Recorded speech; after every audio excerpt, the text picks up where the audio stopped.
Y is recorded in front of a live studio audience. Oh, I don't.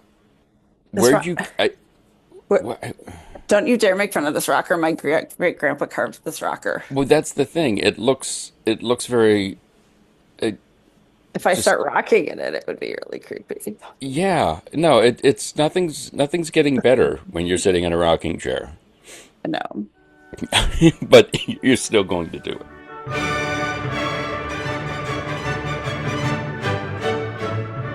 This is Y with your hosts, Heidi Hedquist and Luke Poling. Have you heard of Gabriella Carr?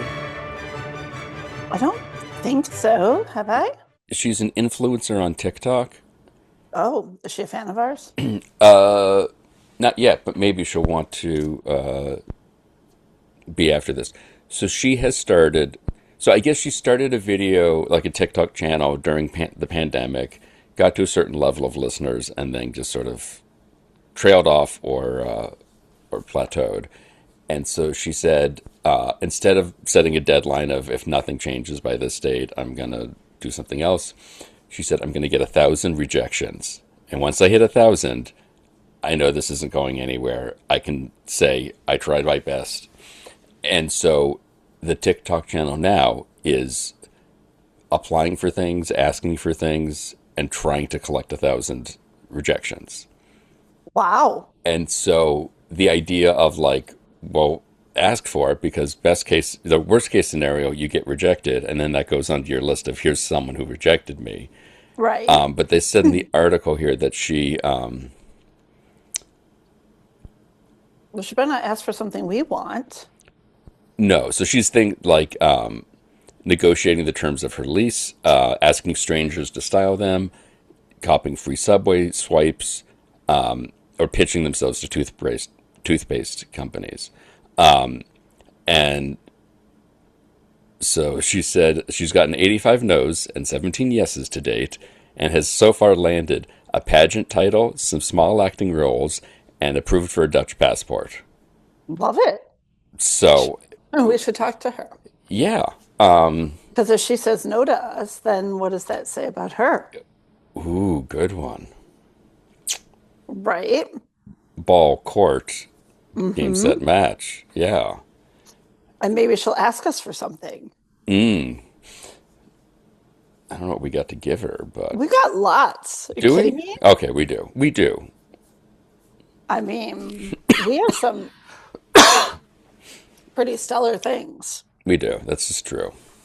Um, Go ahead. So how is it there? It's snowy. It's cold. It's beastly. Um, Yeah. Dave just pitched me a show for us. Okay. Well, he has another Is it as here. good as Connect More?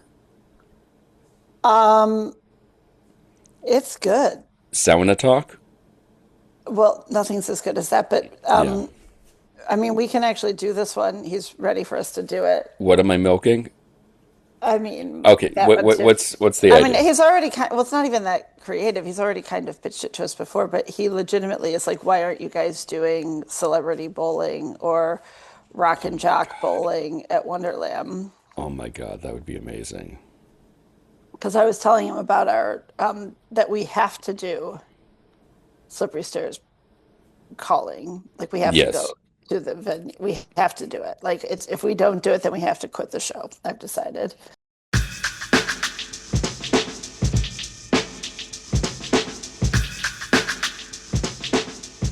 The product is, or the company is, Golden Child Skin. Uh, Yes. can you explain how you got into this field of skincare? Because I feel Yeah. like it's something so many people on a daily basis practice, but nobody Or ever, don't. or don't. No, Exactly. please, my hands are like a lizard.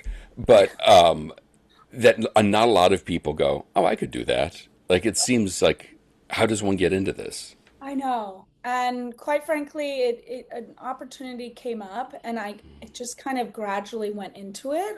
It's not something I planned, but I have to say it's like a gift from the universe or God that came into my life and I'm running with it. But the background is essentially, I was interested in the CBD industry in 2018, 2019.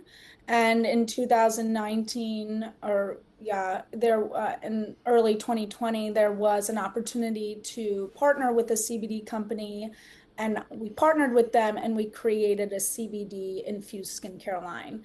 Now, that first iteration is no longer, and we are now Golden Child Beauty, which relaunched last May. But a bit more background on why we chose a skincare product was because I've been a skincare beauty enthusiast from a very young age. I grew up, I'm one of three girls in my family. My mom is very beautiful, has always been into makeup, fashion, beauty, all the things. So I've always been fascinated by what is on her, her bathroom, in her bathroom, in the Right. shelves and all the things and her drawers. And so I've always been into that. And then as a teenager, I developed cystic acne. So I, from a very young age, had to deal with some really painful inflammation on my face. And I started going to the dermatologist at 14, and I started getting on medications and all sorts of treatments. So it all kind of came together in one piece. Not only had I experienced all of this, but I also was very, very well educated in my own experience. And also, I really wanted to help people who also struggled with what I had gone through and still do. I'm in my 30s now. I still have acne, and it's a Hmm. pain, but we're all on our own health journey and we all have to find our balance. Well, and to the point of, did you have that moment where you're standing atop a mountain in the middle of the night as there's like a lightning storm raging and you're shaking your fists at the sky, going, "There's got to be a better way." Yes, absolutely. You just and you look back now and I think kids right now are really there's a whole epidemic of acne and all sorts of skin issues, and it's physically painful, but also mentally Hmm. because you don't know what to do and you're young. And of course, 15 years later or more, 20 years later, I've learned so much. But just like you said, my parents, myself, I was always frustrated, and the frustration causes more stress, which causes more acne. So it's a whole roller coaster of things, but I'm And happy to be here. like I'm always telling my kids, like teenagers suck. Like to try to Yeah. what they are not the most understanding demographic one could hope for. So, what are the products you've got? What do you how does this help? What does this treat? Yes. Yes. So back to your teenager comment, I wasn't an easy teenager. So I Oh no, give I my wasn't meaning about me. I meant, Oh no. the kid next No, but door. I know Yeah. in general, Mm. teenagers are hard, that we think we know everything. But I have three products. I have a cleanser, serum, and a moisturizer. They're meant to be used in that order, and they're meant to be used on their own or mixed in with other products and treatments in your own skincare routine. We go after more of a 20 to 40-year-old crowd, but I know that these products It's are not made. us, Heidi. I know. We've No, aged most out. things It's do. okay. It's It's, fine. that's marketing, but Yeah, no, well, I'm happy it helps with all ages, I think. But they're all acne safe, and they're infused with incredibly gentle ingredients because, as we know, with not only acne, but other inflammation in the skin, such as eczema, dryness in the skin, psoriasis, everything is painful. So I wanted to create products that work for inflammation in the skin, really help calm the skin, and then create and enhance that glow that everyone wants, and really enhance the healing process with each product. And that seems like what everyone's going for. And but it's also that it's a difficult balance because, like you said, if you don't want to agitate the area before you treat the area, that's some might argue, you gotta break a few eggs before you make an omelet. Yes. Yes. And I don't disagree with that. Obviously, through my experience, I've I've used so many topical treatments, oral treatments, and I'm a proponent for them. I really am. I think that the whole medical world is fascinating and expanding, and there's so much technology. So it's not that I'm saying use these products only, but Hmm. if you're going to use the salicylic acids, the tretinoin, the Accutane, the doxycycline, well, you're going to have reactions because those are really harsh and they're abrasive to the skin. And that's okay. Like you said, it really brings things out. But Golden Child is here to support that treatment and to help with the soothing because I didn't have something like this when I was on all of those treatments. I was in pain and then I was putting Cetaphil on my face, which is to me, it feels like paste and nothing, it doesn't do much.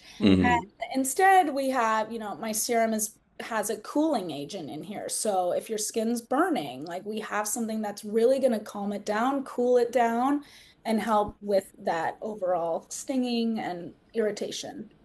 So even with the things like in the natural world that are good for you that have those, like, how do you begin to know, like, how do you figure that out that this is the one, like, this is the thing that's the thing I like from the product that I know is going to be good? Like, Yes.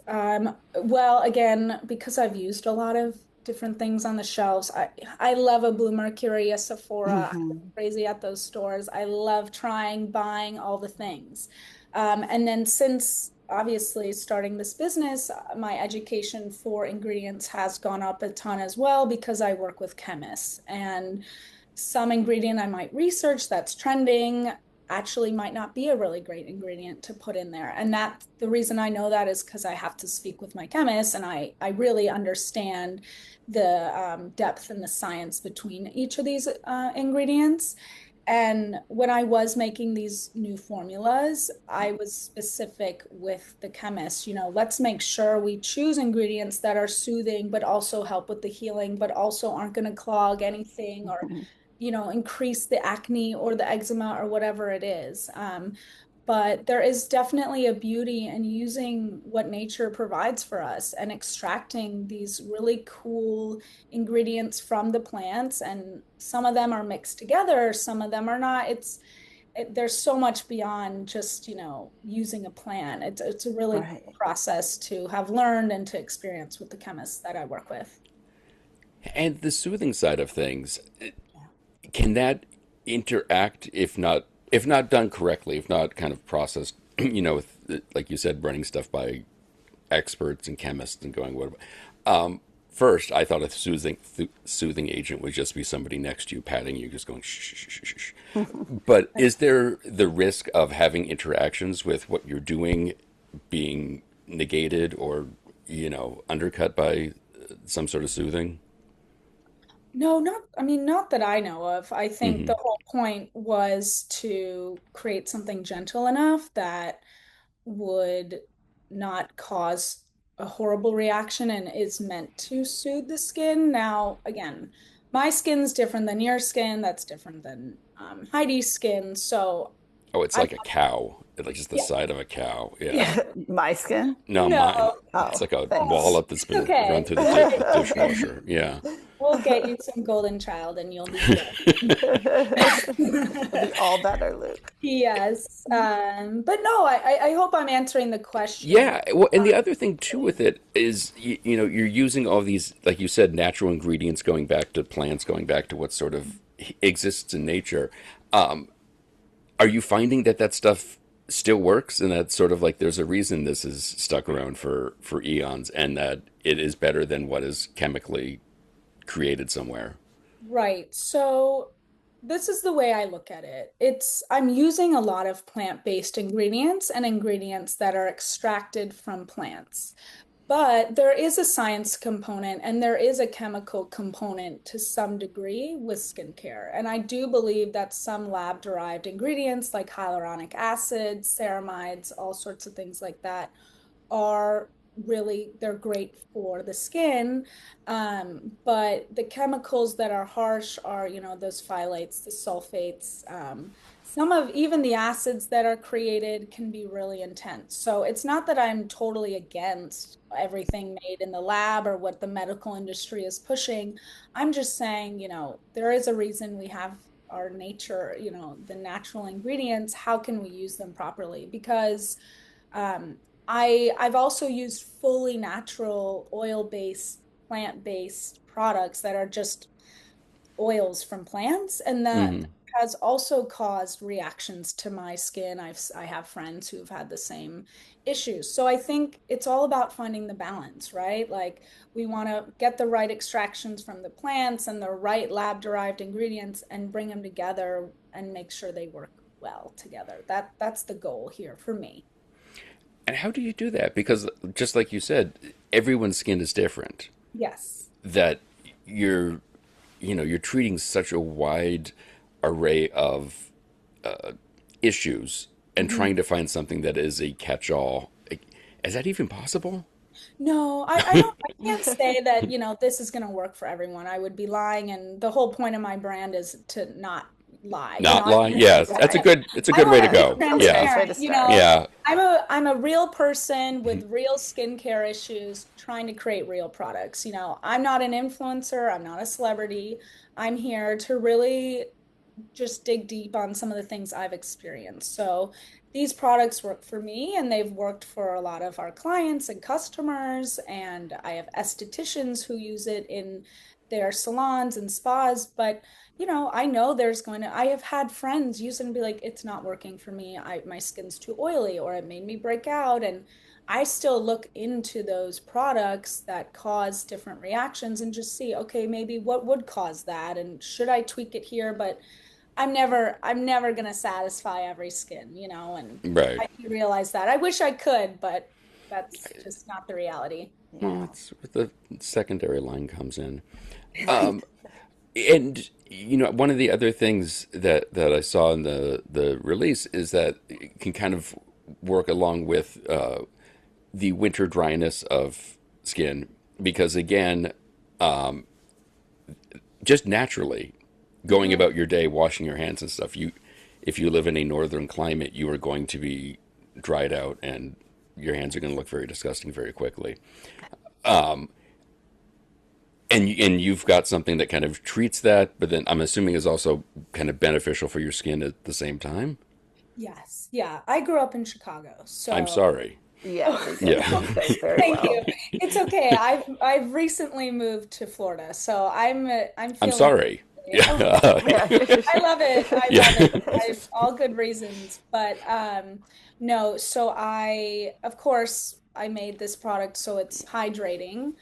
In the winter, that was when I did have a lot of flare-ups with my acne and dryness throughout my whole skincare journey. And, the windburn, the Oh, redness, the irritation, Hmm. it goes on. But of course, that's a definite focus of our products and the formulations. I definitely want to be able to help hydrate the skin and also protect the skin. That's where my moisturizer comes in. It's incredibly hydrating, but it protects the skin barrier. So it really does help in these winter months.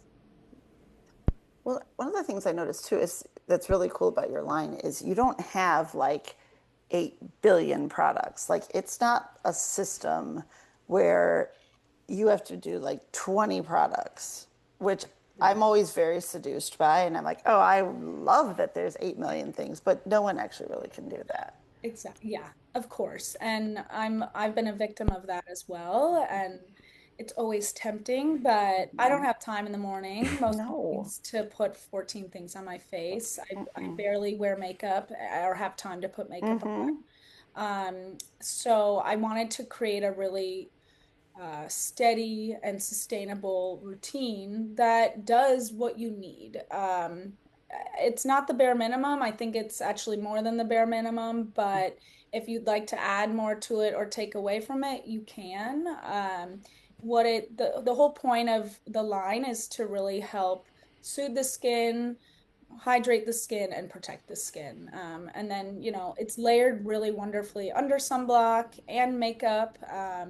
And like I said earlier, it does, we do complement, the goal is to complement things in your routine, and especially if you're using medical products. So um, it's really up to the consumer on how they want to use these. But again, 14 steps is stressful. We're trying to create ease here, Right. Hmm. confidence, let's get to work, really slow down. And this is an opportunity for our customers to just relax during their skincare routine. So that's why we have three products. I'm sure I will come up with some others, but I don't think that anything is, it won't be, you have to use this and this. It's just, we want our customers to do as they please. Hmm. And how do you develop this?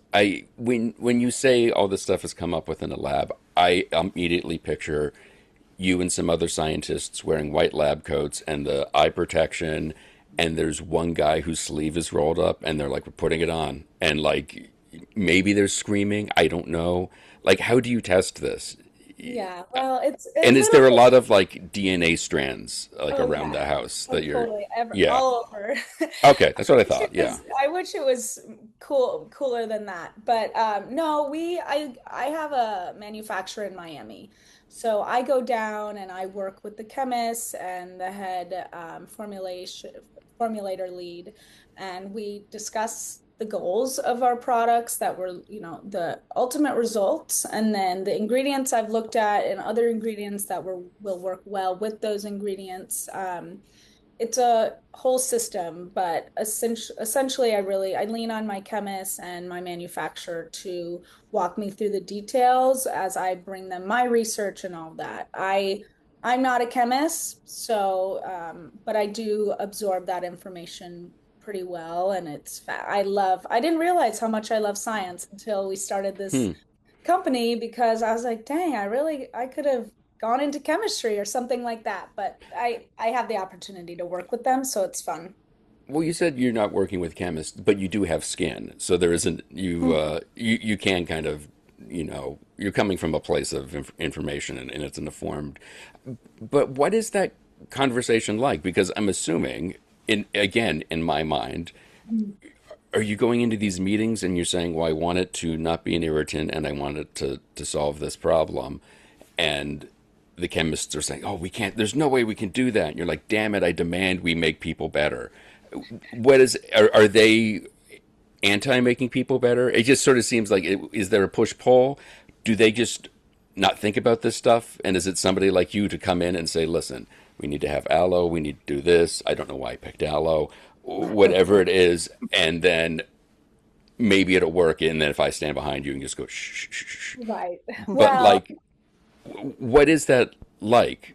yeah, I'm not that demanding, but I come in with my ideas, right? My goals of what I feel like I'm patient zero. This is my skin, and this is what I'm looking for in my skin. And I know other people who have similar experiences. So how do we create a routine with, a few different products that really achieve these goals? And so like I mentioned earlier, I have some ingredient information on my own, but they also provide a lot of information on their end of the ingredients that they know about. And then I dig into that research on my own. And then once we come to a decision, or we're aligned with all the ingredients that are going in, we'll test that first formula. But I mean, this batch of products went through, I don't know, 7 different trials, probably a few more than that, to really make sure that results were seen. But not only is it results, but it's how it feels on your skin, and how it Hmm. dries, and all of that, and how it smells, everything. So it's a process for sure. I hope that does that answer your Yeah, question? so even the smell is, I mean, it makes sense when you say it out loud that the smell is connected to what the ingredients are. Do you Right. ever come to them with something where you're like, I think this will work? And they say, that's great if you want to take the paint off your car, Yeah. but Yes. maybe less on your hands. Yes. Yeah, totally. Absolutely. Yeah. I mean, I've had ideas for smells and we've tested them out and they really don't smell great at all after like when you're putting it on your skin. It might smell nice in a candle, but it's not good for skincare. You know what I mean? Mm. And Because that also, follows you around all day. yeah, well, it can. The thing Yeah. with, yes, what the very important part of my products and the fragrances involved is that we don't use any artificial fragrances. I want to put this on my skin. It might smell nice as I apply, but I want the smell to go away after that. I want it to be very natural and work within the formula and with my skin. So we use very organic essential oils and very a little amount that are also not irritating because there are a lot of essential oils that are irritating out there. So have to be careful about those as well. And what kind of smells are we talking about? Like a birthday cake or Could you imagine? The amazing. yes, no, But given my flavor palette, yes. Cotton candy or I will keep this in mind for my round of products. Maybe yeah, we for can, young children and me, this okay. Yeah. is the same. And if you could promise us both a pony, that'd be great. No, Okay. I want the Yeah, Yeah, pony. of yeah. course. Who doesn't want a pony, right? Right? Exactly. Good Yeah. point. For this specific line, I really want to go with a more natural luxe smell. So something that felt really luxurious and elevated, but also something that wasn't too intense and kind of felt more natural with your day to day. I use a bergamot and neroli smell or essential oils, which are actually great for your skin as well. Um, but Nice it's a side little, benefit. yeah. So it's a citrusy luxe scent. Nice. I was going So to ask what that means because you say like I think mushroom, which I know, again nobody really wants to smell like a no, you No, don't want yeah to smell like dirt. no. no. Yeah, of course not. So yeah, long story short, it's a citrusy luxe smell. Neroli is, I think it's an Egyptian. It's from Egypt, but I won't That's go what into that. that was Cleopatra's favorite smell, allegedly. Yes, exactly. Yes. No, there So we go. it's elegant, but fairly, neutral, natural. We're not getting too, it's not like you're gonna walk in the room and smell like a bottle of cologne or something. Or a candle, to what you said Or a earlier. candle. Yeah.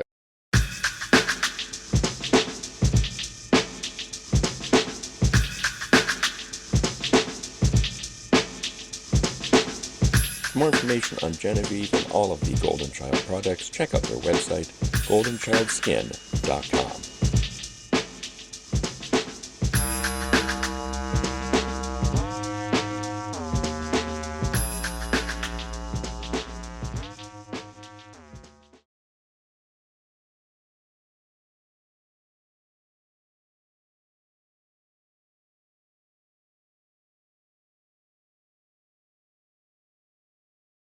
Nigel, is that you? Are you here, Nigel?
Nigel, is that you?